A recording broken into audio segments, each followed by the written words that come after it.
우리 신명기 25장부터예요. 지난주에 24장까지 했고요. 오늘 25장부터 보도록 하겠습니다. 신명기 25장입니다. 신명기 법전을 계속해서 보고 있는데요. 우리가 뭐 레위기 또 레위기에서 대부분 봤고 민수기에 조금 있던 얘기들 그리고 이제 다 정리를 하고 있는데요. 그래도 봐야겠죠. 율법이 뭐라 말하는지. 근데 이제 종종 사람들이 그런 얘기를 해요. 구약을 왜 공부하냐. 특별히 이제 율법 부분 왜 공부하냐. 이런 분들이 계시거든요. 여러분, 근데 그거는요. 율법을 제대로 공부하면 복음이 더 강해져요. 그러니까 마치 깜깜한 어둠 속에 있다가 밝은 빛을 보는 것 같거든요.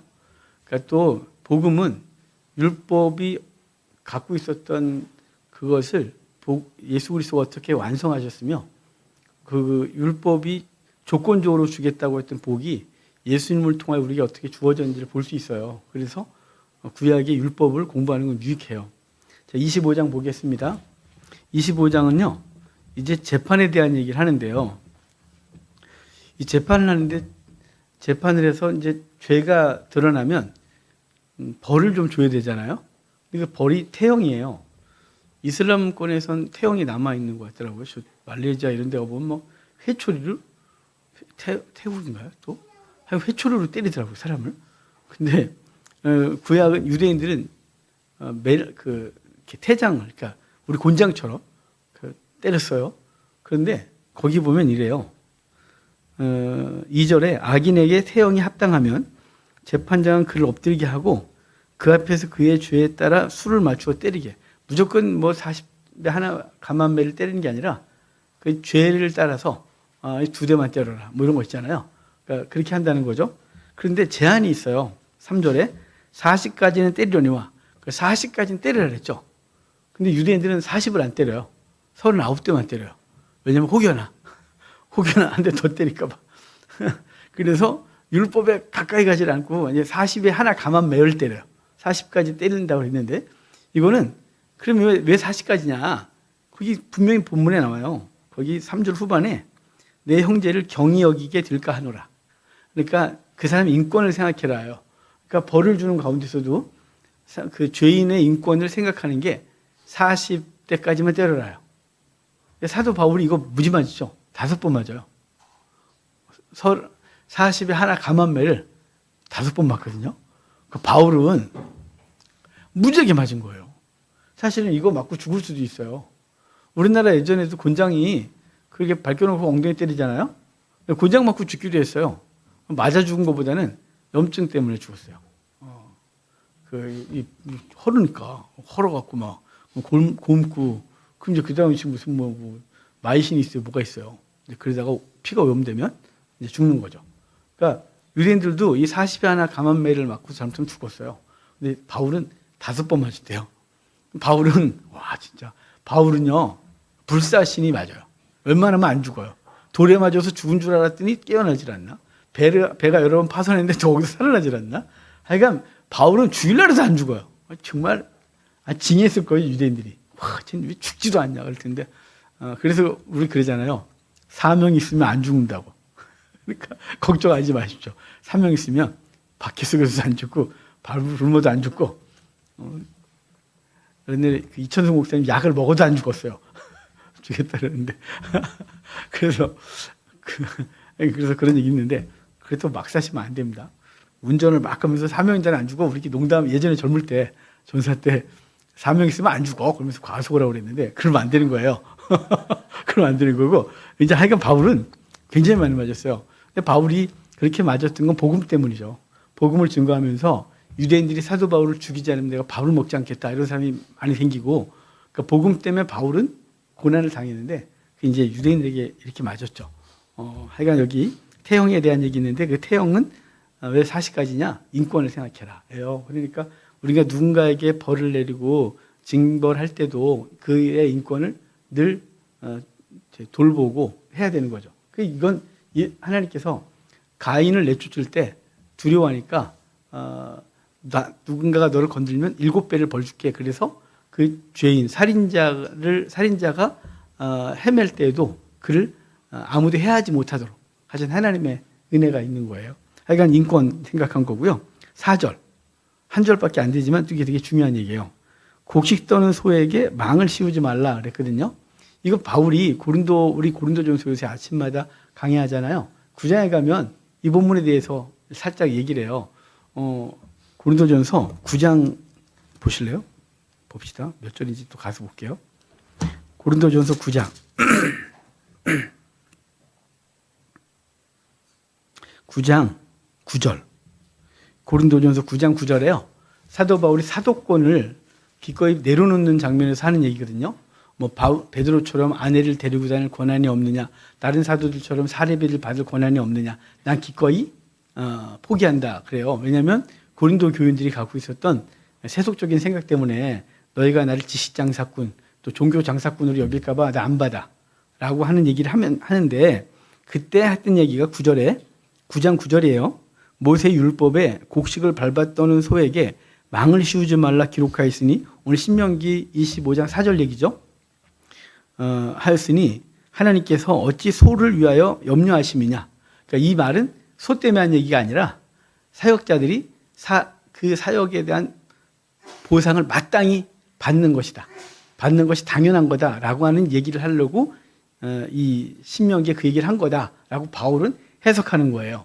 그 유대인들은 실제적으로 그 소가 이제 탈곡을 하잖아요. 원래 이제 요즘은 탈곡기가 하지만 고대 때는 이제 이삭을 배 갖고 말려요. 말린 다음에 탈곡을 해야 되겠죠. 이삭만 따로 이제 줄기에서 띄어들 때 그때 어떻게 했냐면 그 넓은 바닥에다 그걸 이제 그걸 타작마당이라 그래요. 타작마당에 펴놓고 소를 이제 그 위를 걸어가게 해요. 근데 뒤에 이렇게 둥그런 걸 이렇게 끌고 가게 하거든요. 그러면 걔가 이제 끌고 가면서 그게 나달만 떨어뜨리고 있는 거예요. 나달만 이제 주워갖고 자루 같은 데 넣어놓는단 말이죠. 근데 그걸 할 때 소의 입에 망을 안 씌웠어요. 왜 망을 씌우냐면 먹지 말라고 씌우는 거거든요. 이렇게 먹고 다니면서 일을 안 해요. 자꾸 먹으니까 그냥 팰 수는 없잖아요, 계속. 그래서 입에다 망을 씌워서 아예 그냥 못 먹게 하는 거거든요. 그런데 그거 못 씌웠어요, 유대인들은. 왜냐면 이것 때문에. 왜냐면 소가 일하면서 저기 일한 거에 대한 대가를 먹는 게 당연한 거지. 그걸 막아 이놈아? 그래서 여기서 했단 말이에요. 그래서 유대인들은 실제적으로 소에게 망을 씌우지 않았어요. 이거 탈곡을 할 때 타작마당에서. 그런데 이걸 바울은 고린도전서에서 자신이 사도권을 기꺼이 포기하는데 내가 너희에게 이 복음 증거하고 사례를 받는 게 당연한 거야. 하지만 내가 이것 때문에 내가 열심을 내는 것을 너희가 오해할까 봐 나 안 받는 거지. 받는 게 당연한 거야. 그래서 바울은 안 받지만 다른 사역자들은 받도록 해준 거예요. 그러니까 종종 성도들이 목사님들한테 목사님 사례비를 왜 받아요? 이런 분들이 있거든요. 우리 교회는 없어요. 고맙게 우리 교회는 없어요. 여러분 주세요. 많이 주세요. 넉넉하게. 그래야 먹고 살지. 근데 무슨 얘기냐면요. 자, 사역자들이요. 사례비를 받는 건 그 교회가 그들을 챙기는 건 당연하다는 거예요. 근데 목사님들 그 삶이 있고 그러니까 나는 기꺼이 안 받겠다. 그럴 수 있겠죠. 제가 예전에 섬겼던 목사님은 되게 조금 받았어요. 되게 조금 받았어요. 그러니까 되게 이제 교회 측에서는 되게 존경할 만하시죠. 제가 전사 때 대학원 다닐 때 대학원에서 그 사례비 조사를 했거든요. 근데 제가 전 대학원에서 제가 제일 많이 받더라고요. 제가 당시 120만 원 받았거든요. 그러니까 30년이 훨씬 넘었죠. 한 35년 정도 전에. 그러니까 제가 무지 많이 받은 거예요. 그런데 저는 일을 많이 했어요. 일을 잘했기 때문에 많이 받았어요. 근데 이제 조사를 해보면 제가 제일 많이 받았다는 건 대부분 제가 전임하면서 대학원을 다녔거든요. 그러니까 저보다 못 받는 거죠. 그리고 제가 포천 갔다가 이제 포천에서 전원교회하고 다 털어먹고 후임으로 서울 나왔어요. 근데 서울 나왔는데 제가 그때 딸이 둘이었으니까 후임으로 저를 선택한 교회에서 네 식구가 살 수 있도록 사례비를 넉넉하게 드리겠습니다. 약속을 하고 들어갔거든요.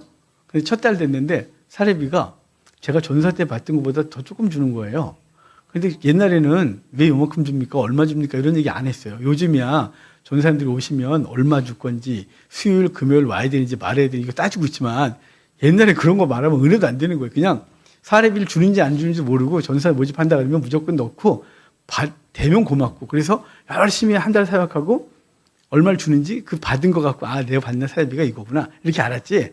이걸 옛날에는 뭐 얼마 준다는 교회도 있었지만 대부분은 그냥 가면 그 첫 달 사례비를 받고 나서야 자기 사례비가 얼마인지 알았단 말이에요. 그리고 그것에 대해서 불만도 없었고, 그리고 뭐 수요일 가냐 마냐, 금요일 오냐 마냐 이런 거 없었어요. 그냥 교회 근처로 이사 가서 새벽부터 해서 모든 걸 다 했어요. 그래도 파트, 전임, 뭐 전임은 그냥 교회 생정을 보고, 파트는 평소에 교회 출근 안 하지만 수요일, 금요일, 새벽기도 다 다녔어요.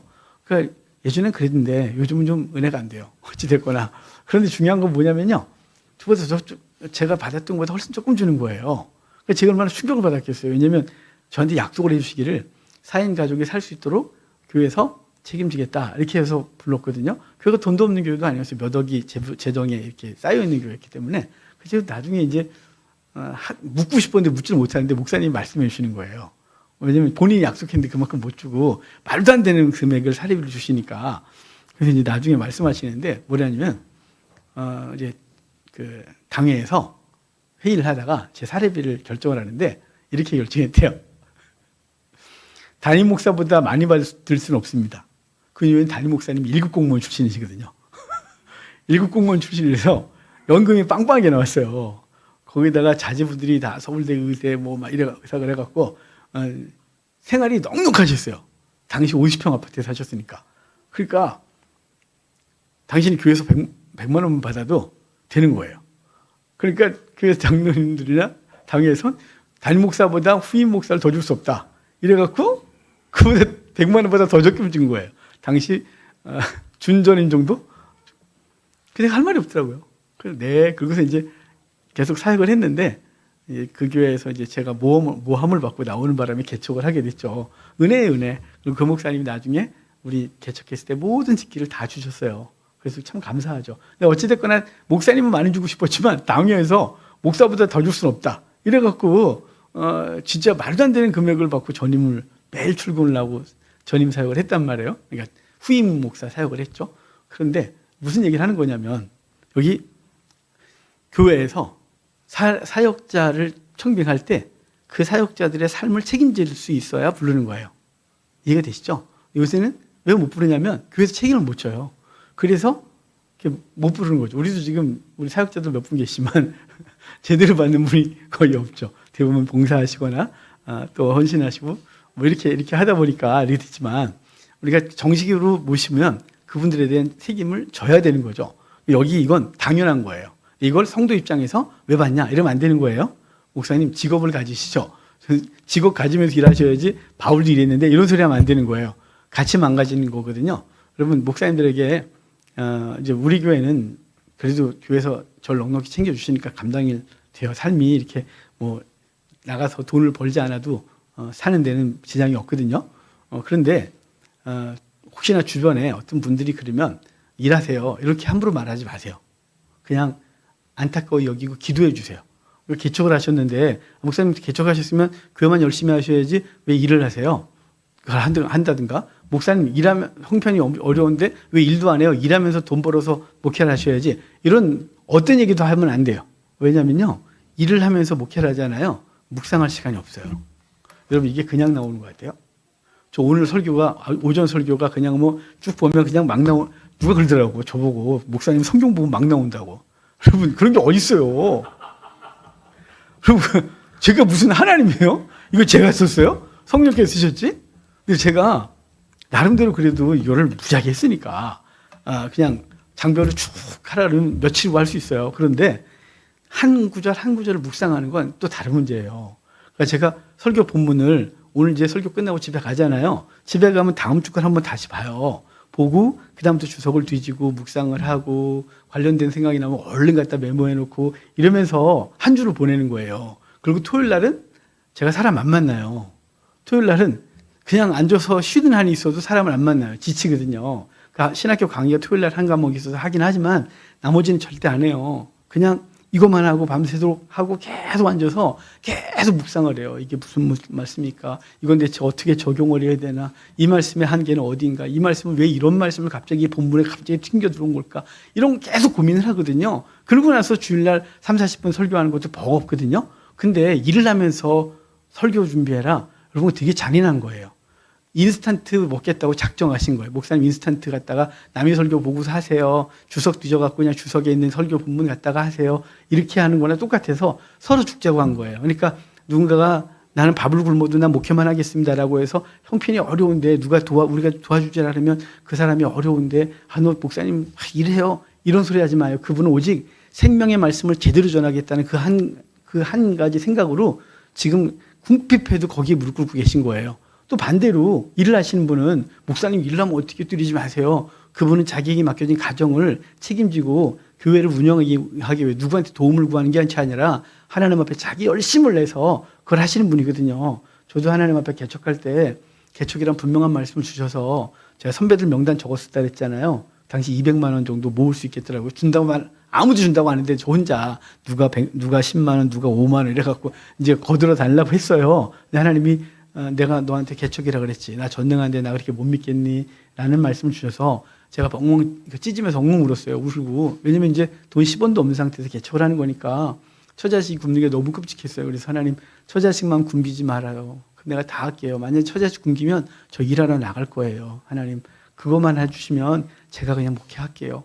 아무것도 없지만 시작할게요. 라고 했고 하나님이 우리 다음 달이 25주년인데 25주년 동안 밥은 안 굶기셨어요. 그냥 생활이 넉넉한 적은 없지만 항상 하나님께서 삶을 책임져 주셨죠. 그러니까 두 사역자 다 나름대로 하나님 앞에 사역을 하는 거니까 우리 성도들 입장에서는 그 사역자들의 삶을 책임지는 건 당연하다. 일하는 소에게 망을 씌우지 말라고 한 건 소에게 한 말이 소를 위해서 한 말이 아니라 하나님의 일을 하는 사람들이 그 하나님의 일터에서 그걸 먹는 것. 제사장이 제단에서 그의 생계를 책임받는 건 그건 당연한 거다라는 말씀을 기억하고 우리가 섬기는 교회뿐만 아니라 주변에 사역자들이 있거든. 그들의 삶에 대해서도 우리가 함께 짐을 지는 귀한 은혜가 있길 바라요. 그래서 그게 갈라디아서 6장에 함께 짐을 져라 그랬어요. 그 짐 바로 사역자들의 말씀을 전하는 자와 함께 모든 좋은 것을 함께 해라라고 했던 그 짐을 함께 지는 복이 있길 바라요. 그러니까 4절은 바로 그 짐이지. 그 사역자들에게 삶을 책임져라라고 하는 얘기지. 이게 소를 위한 말씀이 아니다라고 고린도전서 9장 9절에서 해석해 줬다 이 말이에요. 자, 5절부터 10절까지는요. 이제 고엘 법칙인데 여기 이제 우리가 잘 아는 법칙이에요. 첫 아들 형이 결혼했는데 자식이 없이 죽어요. 그러면 동생이 형수하고 잠자리를 하고 아이를 낳아서 대를 잇게 하는 법칙이죠. 이걸 고엘, 가알 그래서요. 대를 잇는 이 계대 혼인 법칙이에요. 근데 여러분 이거요. 자, 그러면 이 법칙은 우리가 잘 알아요. 이 법칙이 대표적으로 쓰였던 본문이 룻기죠. 그죠? 룻이 모압에서 와서 보아스와 만나고 보아스하고 이제 보아스보다 선순위가 있었는데 그 사람이 안 하겠다 그러니까 보아스가 이제 자기가 이순인가 룻과 결혼하고 자식을 낳아서 오벳 2세 다윗을 낳더라라는 것으로 끝나는 얘기죠. 근데 거기 이제 여기 그 얘기가 오늘 본문의 배경인 거예요. 아니 본문의 그 적용인 거죠. 그러니까 그 얘기의 배경은 이거예요. 그런데 여러분 여기 이제 중요한 얘기를 몇 개만 좀 볼까요? 5절에 5절 중반에 그 죽은 자의 아내에게는 나가서 타인에게 시집가지 말래요. 자, 지금 남편이 죽었어요. 그러면 로마서의 말씀대로 하면 그 남편이 죽으면 다른 자에게 시집가도 죄가 아니오 라고 했거든요. 그게 당시 법이었단 말이에요. 그런데 시집가지 마라 이렇게 분명히 말하고 있는 거예요. 여기선 본문에선. 자, 그 다음에 그에게로 그의 남편의 형제가 그에게로 들어가서 그를 맞이하여 아내로 삼아 그의 남편의 형제된 의무를 그에게 다 행할 것이요 그 여인의 낳은 첫 아들이 그 죽은 형제의 이름을 잊게 하라 그래요.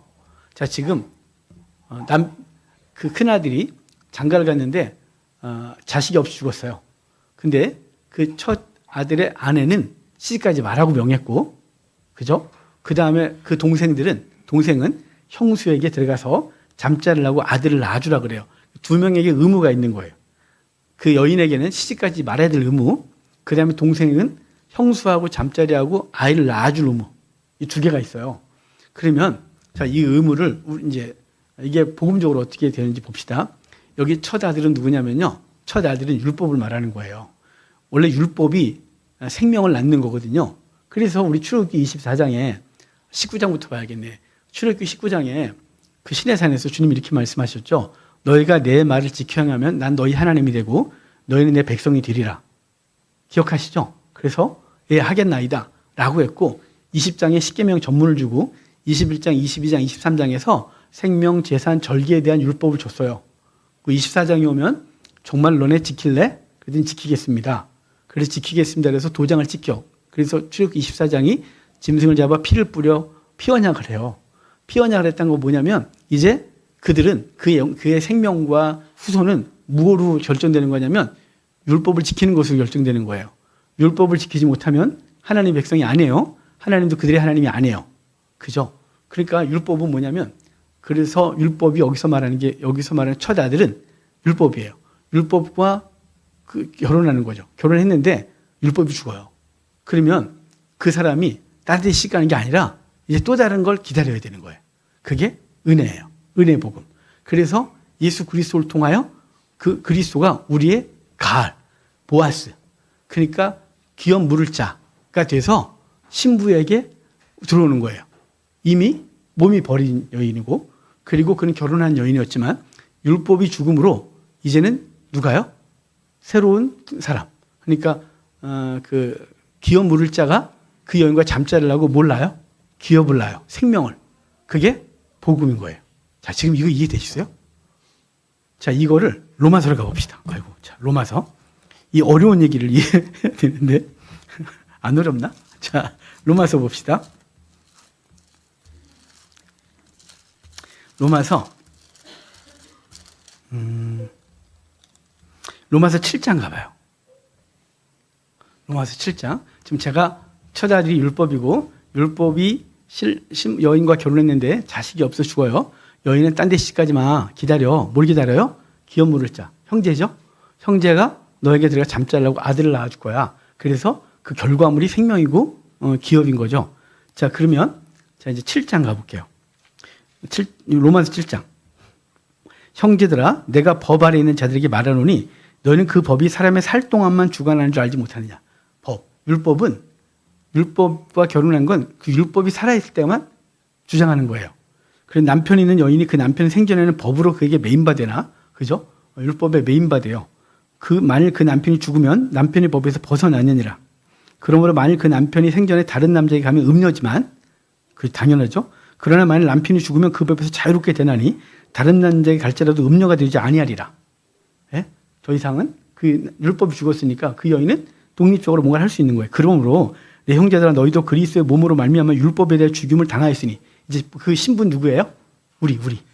그죠? 여기 안에는 성도를 말하는 교회. 이제 로마서가 말하는 건 그래서 형제들아 너희도 그리스도의 몸으로 말미암아 율법에 대해 죽임을 당하였으니 이는 다르니 곧 죽은 자 가운데 살아나신 이에게 가서 우리가 하나님을 위하여 열매를 맺게 하렵니다. 누가요? 고엘 기업 물을 자가 우리에게 다가오고 그와 잠자를 하여 뭐가 나요? 열매. 여기 그 열매를 맺게 하려 함이라. 그렇죠? 자, 6절 가볼게요. 이제는 우리가 오늘 왜 이렇게 더워요? 이제는 우리가 얽매였던 것에 대하여 죽었으므로 율법에서 벗어났으니 그러므로 우리가 영의 새로운 것으로 섬길 것이요 율법의 조문에 묵은 것으로 아니하리라 라고 하죠. 자, 지금 그러니까 오늘 다시 본문으로 넘어가면 이 고엘 법칙은 단순히 고대 때 가문을 이어가고 부족을 이어가는 법칙에서 끝나는 게 아니라 그 고엘 법칙은 그 그리스도의 율법에서 벗어난 존재들이 기업물을 짜신 예수 그리스도, 우리 룻기에선 보아스가 그 여인과 그 여인과 결혼하여 생명 열매를 맺게 하는 것, 그것을 말하는 거죠. 이해가 되셨어요? 이 얘기는 단순히 원래 이 고엘 법칙은 유대인만 있는 게 아니에요. 이스라엘만 있는 법이 아니라 당시 중동에 있는 법이에요. 그리고 유목민에게 있는 법이에요.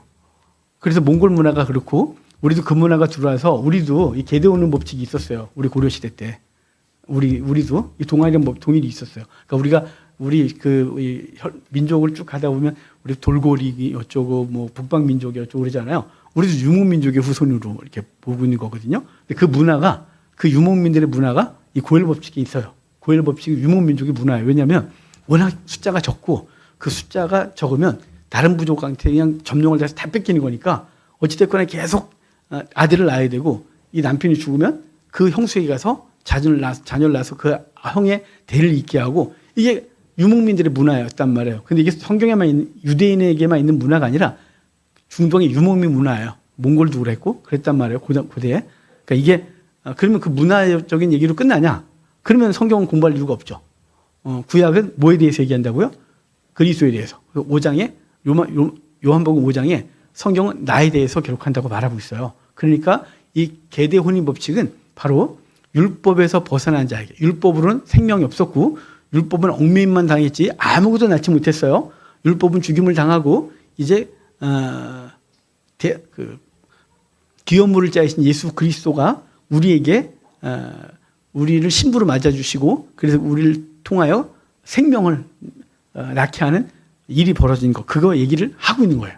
얘기를 설명하는데 다 이해되셨을 거라고 믿고 자, 그 다음에 9절로 가볼까요? 9절. 9절에 이제 만약에 그 의무를 행하지 않을 수 있잖아요. 그죠?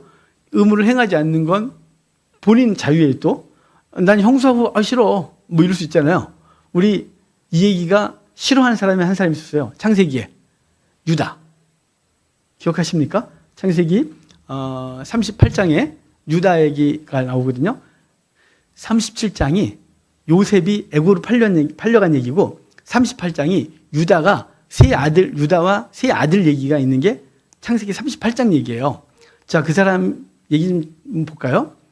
유다에게 세 아들이 있었어요. 엘, 오난, 셀라라고. 그런데 엘이 장가가죠. 근데 가나안 여인과 결혼해요. 다말이라는 여자죠. 근데 이 다말이 등장하면 다 말아먹는다 그랬잖아요. 집안을.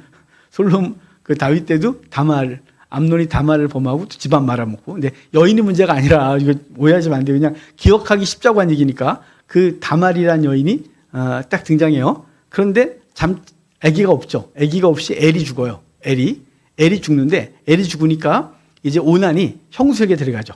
형수에게 들어가서 이놈이 잠자리를 하고 땅에 사정을 해요. 오난은 왜 그랬을까요? 아니 형수에게 형의 계보를 잇도록 해주면 되지 그거 짓고 왜 안 해주는 거야? 라고 하지만 이게 돈 문제예요. 돈 문제. 당시 상속법을 보면 자 지금 아들이 셋이죠. 셋이면 아버지 유다가 죽을 때 재산을 넷으로 나눠요. 고대 때 재산 상속법이에요. 그러면 첫째가 둘을 받고 둘째, 셋째는 하나씩 받는 거예요. 자, 그러면 오난의 입장에서 생각해 볼까요? 엘이 죽었죠. 첫째가 죽었어요. 그러면 첫째 후손이 영원히 없으면 아버지 재산은 셋으로 나눠요. 셋으로. 그래서 아버지가 죽을 때 재산이 3분의 2가 내게 되고 동생께 3분의 1이 되죠. 근데 지가 형수에게 들어가 잠자리를 해주고 아들을 낳는 순간 형의 유산을 걔한테 줘야 돼요. 그럼 다시 재산이 넷이 되죠. 아버지 유산이. 그래서 걔한테 반을 줘야 되고 나머지를 우리가 나눠 가져야 돼요. 자, 오난 입장에선 괜히 형의 자식을 낳아주는 건 유익이 하나도 없는 거예요, 되게. 자, 이해가 되셨어요? 돈 문제. 빠르잖아요, 우리 돈. 그래서 땅에 사정을 해서 자식을 낳지 못하게 하겠다는 거죠. 의무는 겉으로 드러난 의무를 행해야 되고 형수와 잠자리를 해야 되는 의무는 행하되 자식은 못 낳겠다라는 거죠. 그래서 하나님이 나쁜 놈 그래서 죽여버렸단 말이에요. 그게 계대혼인 법칙에서 그걸 거부했을 때 주시는 거예요. 근데 거부한 그에게 그는 겉으로는 행했어요. 그런데 땅에 사정을 함으로 자식은 주지 않으려고 그랬죠. 그러니까 자 지금 이제 그 상황에서 벗어나서 누군가가 동일하게 형수에게 잠자리에서 아들을 낳아줘야 돼요라고 하면 걔가 싫어요 라고 할 수 있겠죠. 그죠? 의무를 행하지 않겠습니다. 또 뭐 자기 부인 보기에도 민망하기도 하고 또 잠자리를 해줘서 자식을 낳아주면 내게 올 유산이 반이 싹 날아가 버리면 절대 해주고 싶지 않죠. 그래서 그가 거부하면 어떻게 한다고 하냐면 자 9절 그의 형제의 아내가 장로들 앞에서 그에게 나아가서 그의 발에서 신을 벗기고 그의 얼굴에 침을 뱉으며 이르기를 그의 형제의 집을 세우기를 즐겨 아니하는 자에게는 이와 같이 할 것이라 그래요. 그래서 이스라엘 집에서 그의 이름은 이름을 신벗긴 받은 자의 집이라 부를 것이라 그래요. 자, 그러니까 나 안 해요. 그러면 장로 앞에 데려가는 거죠. 누가요? 형수가. 네? 그 여인이 데려가서 얘가 안 한대요. 이렇게 말하는 거죠. 그러면 신을 벗겨요. 벗겨서 이제 그 사람이 신을 벗기는 거예요. 안 하겠다는 사람. 그럼 그 신을 벗긴 다음에 신을 벗어서 신발바닥에 침을 뱉어서 장로님이 침을 뱉어갖고 걔한테 뺨을 빡 때리고 이 신발을 줘요. 누구한테 주냐면 여인에게. 그럼 그 여인을 맞고 그 신발을 받아서 그 다음 순위한테 찾아가는 거예요. 자, 둘째가 안 해준대요. 그럼 셋째 당신이 하세요. 이렇게. 그래서 가져가는 거거든요. 자, 이거 누가 했었냐면 우리 요한복음 4장에 사마리아 여인이 신발 5짝 들고 있었어요, 현재. 그래서 예수님이 네 남편 데려와 그랬더니 없어요. 그랬더니 맞다. 네 없다. 지금 전에 있던 5 남자도 네 남편 아니고 지금 있는 것도 네 남편이 아니지. 이렇게 말했잖아요. 왜냐면 그 계대 혼인 법칙을 하는 기간, 그러니까 일정 기간을 잠자를 해요. 한 번만 잠자를 하는 게 아니라 한 달이고 2달이고 이렇게 정하고 잠자를 하거든요. 왜냐면 임신할 때까지 잠자를 해줘야 되니까 뭐 지금이야 뭐 이거 맞추고 저거 맞추고 할 수 있겠지만 그렇지 못한 상황이니까. 그래서 이제 되면 이제 그만할래요 라고 하면 신발을 벗어줘요. 근데 더 이상 할 수가 없어요 라고 하면 신발을 벗어서 뺨 때려주고 신발을 주는 거예요. 그리고 그 남자의 집에는 신벗기움을 받은 자의 집 이렇게 써놓는 거예요. 그러니까 주홍 글씨를 빡 새겨놓는 거죠. 형제 의무를 행하지 않은 놈 이렇게. 그리고 그 여인은 신발을 가져가서 다음 상대에게 가는 거예요. 그러니까 요한복음 4장의 사마리아 여인은 5명에게 잠자를 했고 이제 그들이 포기했기 때문에 6번째하고 잠자를 하고 있는 거예요. 그러니까 형제가 없으면 형제의 아버지에게, 아버지 형제가 없으면 아버지 형제에게 찾아다니는 거거든요. 그러니까 여인은 되게 불행한 여인이에요. 그러니까 그 여인이 그럼 왜 예수님은 사마리아 여인 내에서 그 여인을 특별히 다른 사람도 많을 텐데 사마리아에서 그 여인을 여인과 만나고 여인과의 얘기 속에서 그 얘기를 끄집어내는 걸까요? 왜 남편 데리고 와 그럴까요? 네 남편, 그 여인은 지금 자식 낳겠다고 계속 그러고 있는 거예요. 자식을 낳아야 시아버지의 유산을 내가 얻을 수 있는 거예요. 자, 이해가 되시죠? 그러니까 여인 입장에선 자식을 낳아야만이 그가 과부로 평생 살지 않고 그 떵떵거리고 그 유산 갖고 내가 살 수 있는 거예요. 그러니까 반드시 자식을 낳아야 되죠. 근데 그 여인은 6번째까지 하고 있는데 자식이 안 생기는 거예요. 그 얘기를 왜 꺼낸 거예요? 주님이 네 남편 데리고 와. 왜요? 그냥 내가 잘 알아. 다 맞출 수 있어. 난 신기가 있지. 이거 이렇게 하려고요? 아니요. 주님이 그 얘기하고 싶은 게 아니에요. 지금 그 여인에게서 진정한 귀염 물을 자. 진정한 귀염 물을 자 누구냐? 나야, 나. 라고 말씀하고 싶은 거예요. 그럼 예수님이 그럼 그 여인과 잠자를 왜 나냐? 그 얘기 아니에요, 지금. 그 여인이 계속해서 땅의 유업을 얻겠다고 계속해서 그랬지만 낳을 수가 없는 거예요. 아마도 그 여인에게 문제가 있지 않았나 싶어요. 그 정도면. 남편에게 자식이 없었고 지금 6번째 남자와 그 가족 친척과 잠자를 하는데도 자식이 생기지 않았다면 그 여인에게 근본적으로 문제가 있었지 않을까 싶어요. 뭐 성경은 잘 모르지만 아직 거기 자세한 내용은 모르지만 그 여인은 영원히 애를 못 낳을 수 있는 거죠. 계속해서 그 여인은 이것저것 계속 해보는 거니까 마치 우리가 율법으로 구원을 받아가지고 율법도 안 되고 그러면 어디 뭐 점쟁이를 찾아가서 해볼까 그것도 안 되고 그럼 내가 헌금 많이 해갖고 구원 받아볼까 했더니 그것도 아니고 구원의 법칙을 계속해서 찾아내지만 그것은 너의 진정한 구원의 조건이 아니다라고 하시고 그래서 결과적으로 예루살렘도 아니고 사마리아도 아니고 진정으로 예배할 때가 오나니 곧 이때야. 내가 예배할 자야 라고 해서 그 여인은 곧바로 그 여인이 내가 메시아를 만났다고 그러고 돌아다닌 거잖아요. 그러니까 거기서 말하고 싶은 것이 뭐냐면 이 고엘 법칙을 성경에서 여러 번 말하는 거예요. 창세기 38장에 유다 얘기를 통해서 룻기를 통해서 룻과 보아스 얘기를 통해서 예수님 얘기에서 사마리아 여인 얘기를 통하여 진정한 생명을 낳게 한 자가 누구냐? 바로 그래서 요한복음이 딱 가서 예수님 내가 바로 그런 존재야 라고 말하고 싶은 거죠. 자, 이 얘기 되시죠? 이 피곤한 시간에 이 어려운 얘기를 하고 이해가 된 줄 알고 자 넘깁시다. 그러니까 누가 계속 포기했어요? 누가 못해요? 신벗기운 자의 율법은 신벗기운 자의 집인 거예요. 하지만 예수 그리스도는 기꺼이 생명을 낳게 하고 구원 얻게 하는 존재인 거죠. 자 11절부터 16절까지는요. 이제 남자들이 싸울 때 남편들이 싸우면 여자들이 이제 그 싸움에 개입하고 싶지 않겠어요? 왜냐면 내 남편 맞고 있다. 내 남편이 울어 터지고 있으면 그럼 부인된 입장에서 내 남편을 좀 도와줘야 되지 않겠어요? 그럼 이제 여자가 무슨 힘이 있겠어요? 남자 머리끄 되면 잡아당기기도 해보고 이러지 말라고 막 하다가 도저히 안 되면 이제 이상한 짓을 하는 거예요. 거기 보면 12절, 11절 후반에 봅시다. 가서 손을 벌려 그 남자의 음낭을 잡거든. 그 여자가 싸우다 안 되니까 상대편 남자의 음낭을 잡은 거죠. 음부를 잡아갖고 막, 그럼 남자가 힘을 하면 못 쓰겠죠? 근데 너는 그 여인의 손을 찍어버리래요. 왜냐면 이 손을 찍어버리는 거는 아니 감히 이게 아니고 그 남자의 음낭을 잘못 건드려서 후손을 끊어버린다는 거예요. 이 여인이. 후손을 끊어버리게 하는 건 그 여인의 손을 잘라버리라 이 말이죠. 중요한 건 계속해서 아까 앞에 계대혼인 법칙 거기서도 중요한 건 후손 얘기였고 여기서도 싸움을 할 때 여인이 감히 그 사람의 음낭을 잡아서 후손을 끊는다면 차라리 그 여인의 손을 끊어버려라. 이렇게 말해서 대를 잇게 하는 것을 막아서는 건 어떤 것인지 심판할 걸 얘기를 하는 거죠. 여기서 인간적으로 또 말씀드리는 건 표면적으로는 사람의 싸움에서 여인이 못된 짓을 하는 것이에요. 거기서 끝나면 그냥 윤리 도덕 얘기가 된다 그랬죠. 이것은 바로 그리스도를 통하여 계보를 이어야 되는 성도, 교회들이 그것을 방해받으면 주님께서는 그것을 찍어버리겠다라고 해서 하나님은 계속해서 교회가 생명을 낳고 생명을 낳는 일을 계속할 수 있도록 하시겠다는 거예요. 자, 13절부터 16절까지는 이제 공평에 대한 얘기라거든요. 공의. 그러니까 당시 저울추를 못된 걸 쓰는 거죠.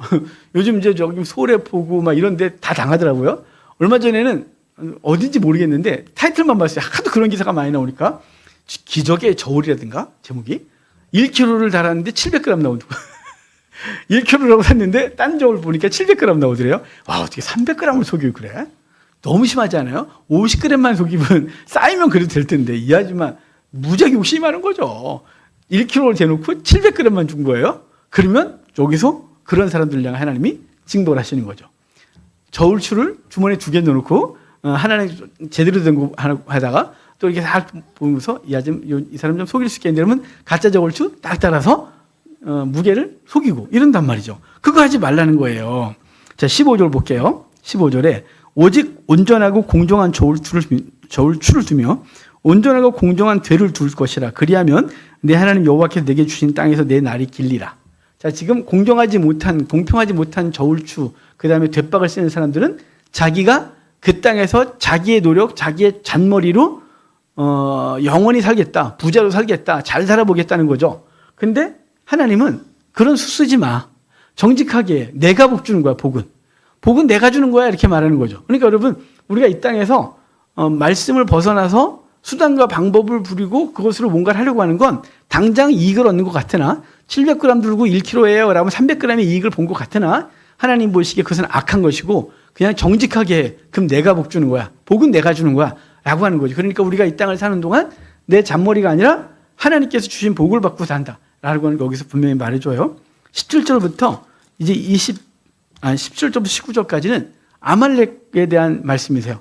이 아말렉은 출애굽했을 때 르비딘 골짜기 이스라엘 백성이 도착했을 때 아말렉애들이 뒤를 쳐서 괴롭히잖아요. 그때 여호수아가 나가 싸우고 모세는 산 위에서 기도하고 아론과 홀은 손을 잡아줘서 그 기도가 떨어지지 아니하고 그러니까 그 승리가 계속되게 하신 사건 이후에 아말렉을 진멸해라 이렇게 말씀하셨거든요. 여기도 그 얘기를 하는 거예요. 아말렉을 내 기억에서 지워버리도록 하라는 거죠. 왜냐하면 18절에 이유가 있어요. 그들이 하나님을 두려워하지 않았기 때문이다 그러거든요. 하나님을 두려워하지 않는 세력은 진멸하라는 것이 여기 말씀인 거예요. 그러면 우리가 이 땅을 살면서 예수 안 믿는 것들은 다 죽여 이런 뜻일까요? 여기 그 얘기하는 게 아니에요. 여기서 말하고 싶은 건 아말렉이 갖고 있는 상징성. 아말렉이 갖고 있는 상징성은 사단이에요. 하나님의 메시아가 오심을 방해하는 세력이 아말렉인 거예요. 이 아말렉을 계보를 보면 아말렉의 조상이 에돔이죠. 에서가 원래 자기가 장자지만 하나님께서 특별한 은혜로 야곱에게 장자권 축복을 주고 에서는 밀리죠.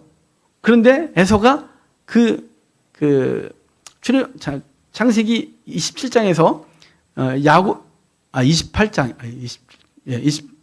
27장에서 야곱이 축복기도 받고 자기가 축복이 아닌 저주 비스무리한 거를 받고 나오면서 그러잖아요. 우리 아버지가 아직 안 죽었고 이제 죽을 건데 죽으면 내가 반드시 야곱을 죽이리라 그래요. 누가 죽인다고요? 에서가 야곱을 죽이리라. 예, 그러죠? 그리고 그 형제 맞은편에 거했다 그래요. 그리고 에서는 누구랑 다시 결혼해서 후손을 낳냐면 이스마엘의 딸과 결혼해서 후손을 낳아요. 이스마엘은 이삭을 죽이려고 했어요. 괴롭혔던 거죠. 그래서 이스마엘이 쫓겨난 이유는 이삭이 아기 때 괴롭혔기 때문에 이스마엘은 물 한 자루 주고 쫓아냈단 말이에요. 자식이 아니에요. 그러니까 아브라함이 쫓아낸 이스마엘. 그리고 형이 동생을 섬기려고 했던 대로 예언이 성취됐던 에서, 그 둘이 혼인을 맺고 후손을 낳는 거예요. 그 후손이 쭉 가면서 이제 거기 아말렉이 계속 나오고 그 아말렉이 뭐라는 거예요? 이제 그리스도의 오심을 막아서는데, 그러니까 그리스도 오심을 막아선다는 건 뭐냐면 출애굽한 이스라엘 백성들, 그 백성들을 쳐서 진멸하려고 했죠. 근데 못해요.